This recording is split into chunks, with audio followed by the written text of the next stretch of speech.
Hey guys, Maniac Guy, come on in. So today we're going to be talking about this guy right here.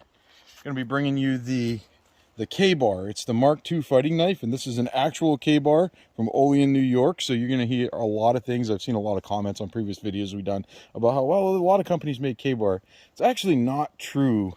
I speak the truth when I say that there were actually a lot of companies that made the Mark II fighting knife in World War II, but there was only one company, if you look up the facts, that made the USMC Mark II KaBar, the one that was coined the KaBar, and everybody else, the troops just started calling it that. And it was actually the Union Cutlery Company, who now is owned by Cutco, and they were out of Olean, New York, even all the way back then, and they are now making these again in basically the same location, and this has a direct lineage. There was only one KaBar, and this is it, guys. So if you're getting an actual KaBar, it's got to be out of Olean, and it's got to be made by KaBar. So any of the imposters, just not the same deal. This is made of 1095 Crowvan steel. It's a great steel. So what we're going to be doing with this today, we're going to be putting this through its paces. You hope that you never need to have a self-defense knife, right? It's just those moments you hope you never need.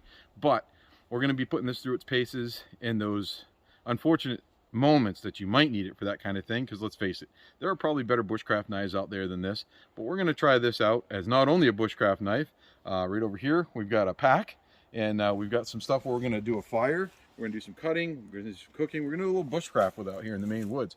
But also, we're going to take you in just a second to some footage that we filmed just a minute ago before we came out here and put some metal to meat, so to say. Actually, not so to say, literally. And we're going to see how this does defeating things like leather, ripstop, things like that. So stay tuned if that sounds good. The Mark II KaBar USMC fighting knife. Let's get to it, guys. And as always, like and subscribe if you enjoy our content. Welcome for our adventure today, and let's get to it. Alrighty guys, so we're going to switch this up to a reverse grip, and this is just going to be a really fast slash and stab. We got a pork loin in here. I meant it when I said put it in metal to meat. This is actual ripstop BDUs from an old set of BDUs that I had, and we're just going to see what she does. Pork loin's right there. It's got a thick plastic lining on it, so let's see what she does here. No idea what this is going to look like.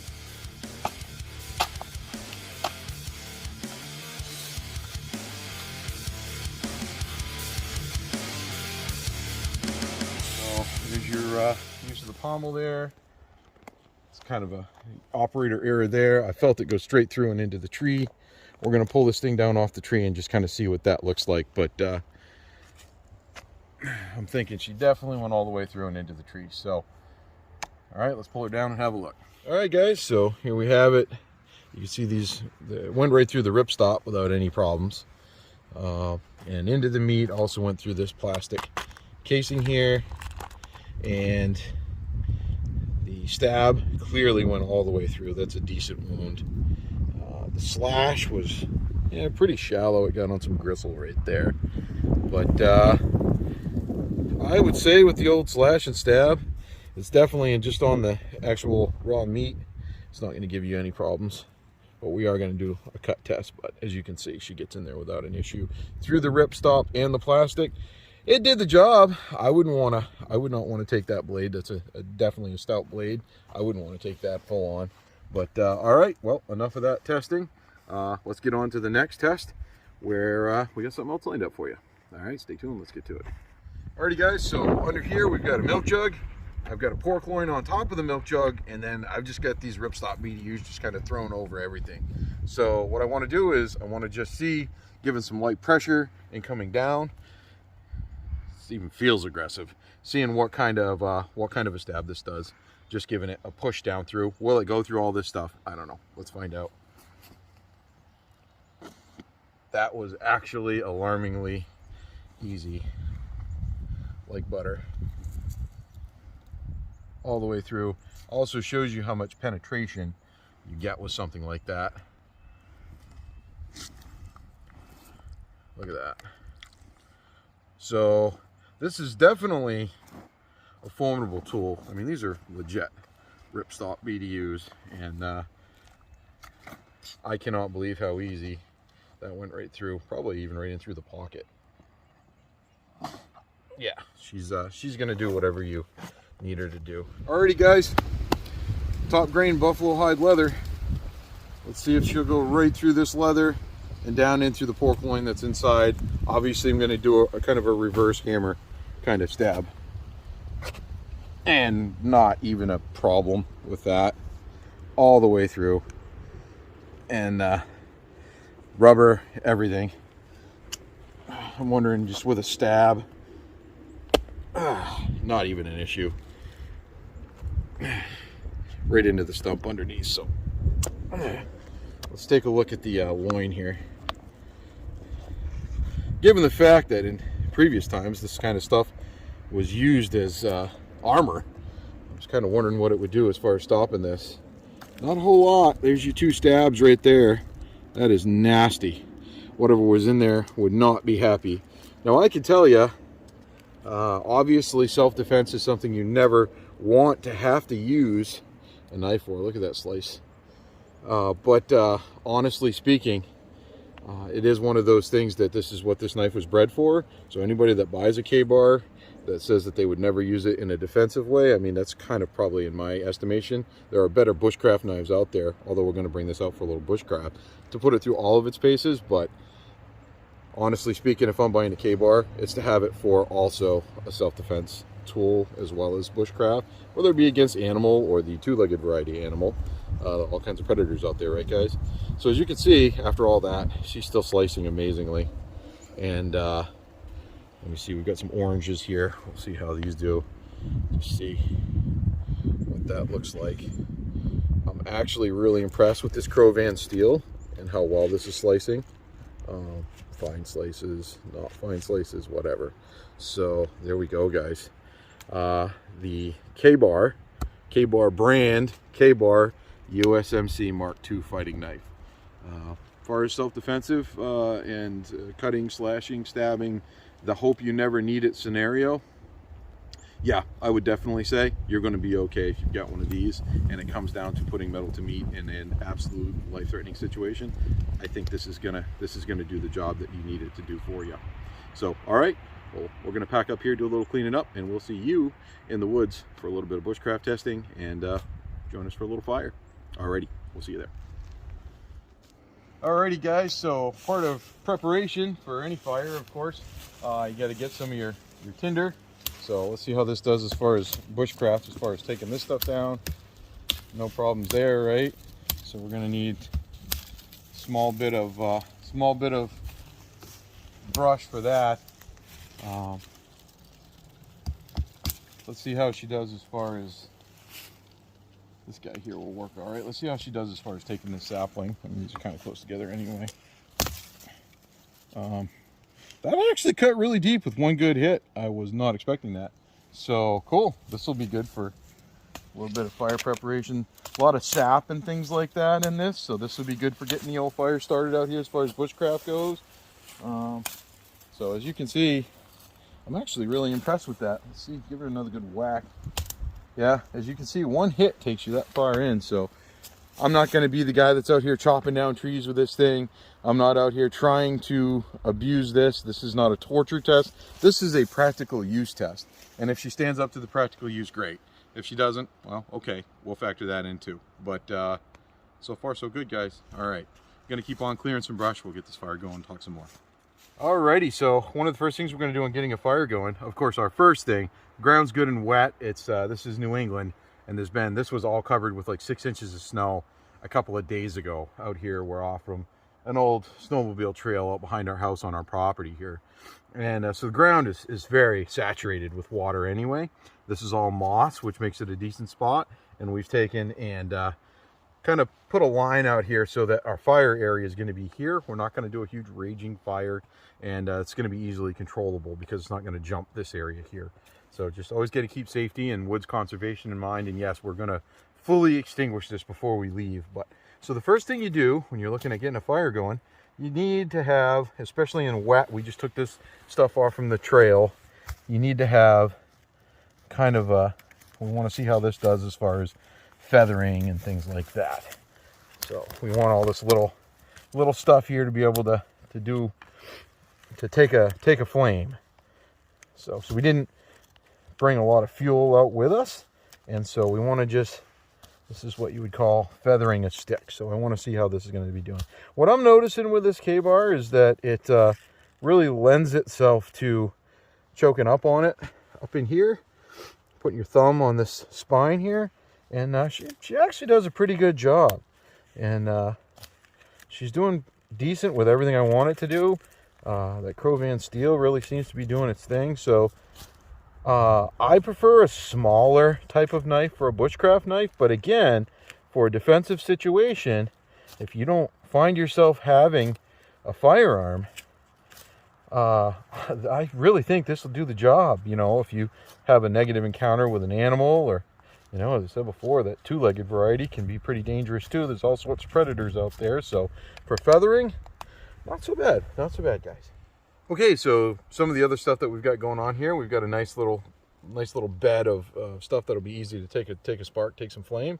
We've got this old man's beard. We pulled this off from a tree, and this is a KaBar video, but I mean, it's also a video about kind of relaxing and getting out there. Now, something else that we've got here, this is some Norma ammo, and I'm anxious to try this out. This is some 308 ammo that I had, and what Norma says is that if you're out here and you're doing some hunting and you're out doing some bushcraft,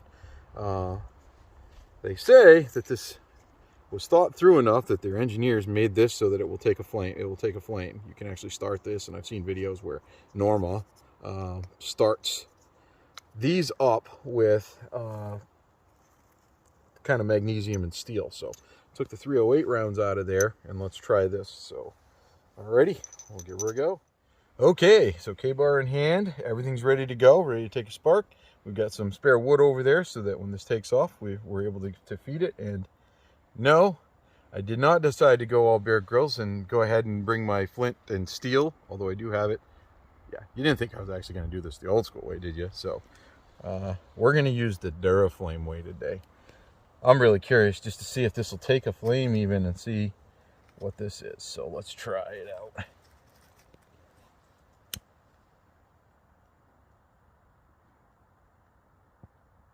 I'm pretty sure it's already on fire.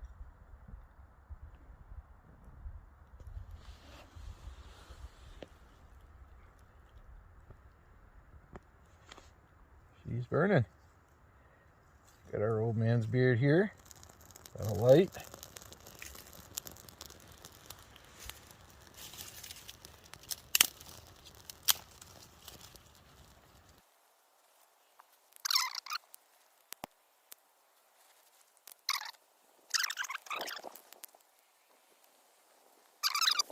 See the old Norma cartridge case really starting to take off, and even in this wet wood. So this really isn't a video about fire starting in bushcraft. It's just about using the old KaBar and the doing of such. So we'll get this thing stoked up a little bit better, and then we'll see you back in a minute for some cut testing and some cooking.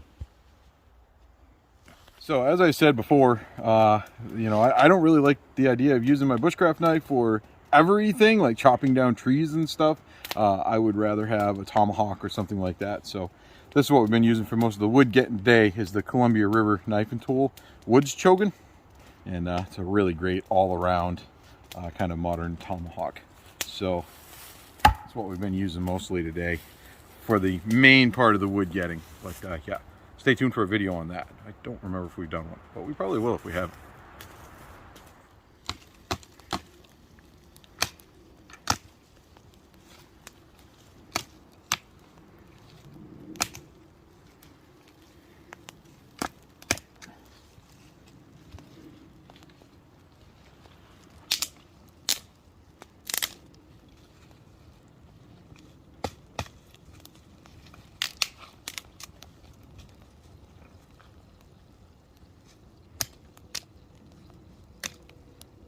Extra small wood prepped up for the fire there.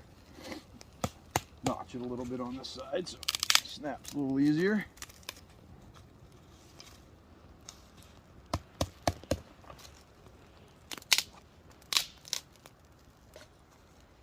Not bad, not bad.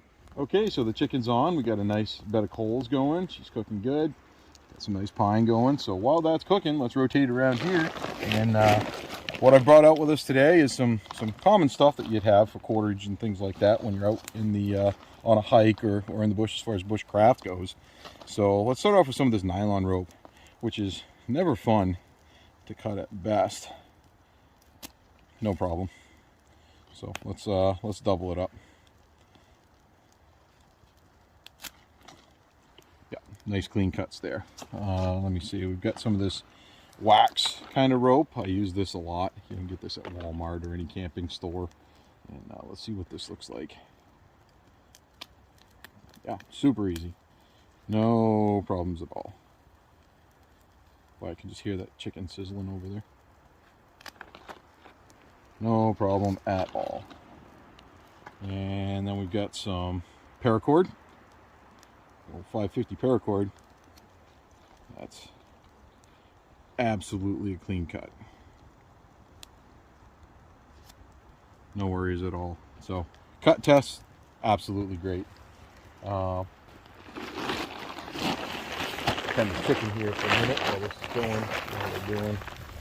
So, oh, this smells good. I wish you guys were out here with us. I'll tell you that right now. I mean, you are out here with us, but I wish you were actually out here with us. She's getting there. She is getting there. This little drumstick. Ooh, it's hot. So, the KaBar. I feel like the KaBar has earned its place as an icon here in America. I feel like the KaBar, as far as a defensive tool or an offensive tool, second to none as far as that goes. I think it doubles great as a bushcraft knife, as we've seen today. We're out here putting it through its paces. It's stabbed, it's slashed, it's cut, it's sliced. It's long enough to go through a whole chicken. And oh boy, flip that sucker over. It's going to help us process this meat just fine. And so overall, what do I think about the KaBar? As I said, we didn't destroy it today. It went through everything from buffalo hide to chicken on a grill to doing whatever we needed it to do. So, but as things go, definitely it's earned its reputation. Gets my stamp of approval. Will I carry it every day? I don't know. If I'm out in the bush and I need a tool that can kind of do all, something that's going to do good for me for defense or offense or bushcraft, yeah, I think it's a good jack of all trades. I think the KaBar has earned its place, and I'm going to go ahead and just validate that with this video. So if you're on the fence about buying a KaBar, first of all, make sure you buy a KaBar. Make sure you go through actual KaBar company that's got its history and its roots. Make sure it's an Olean knife. Make sure it's actually from New York.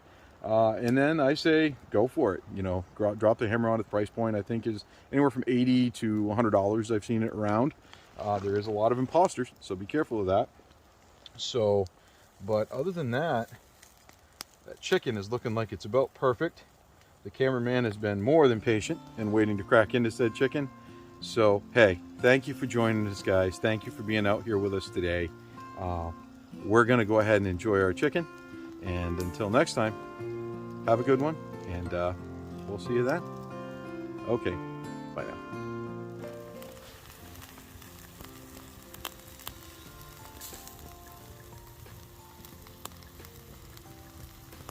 And if you're still watching, get yourself on out there. Find you a patch of woods, or find you a hiking trail. Get out there, unplug, get into nature, man. It's just great for your mental health.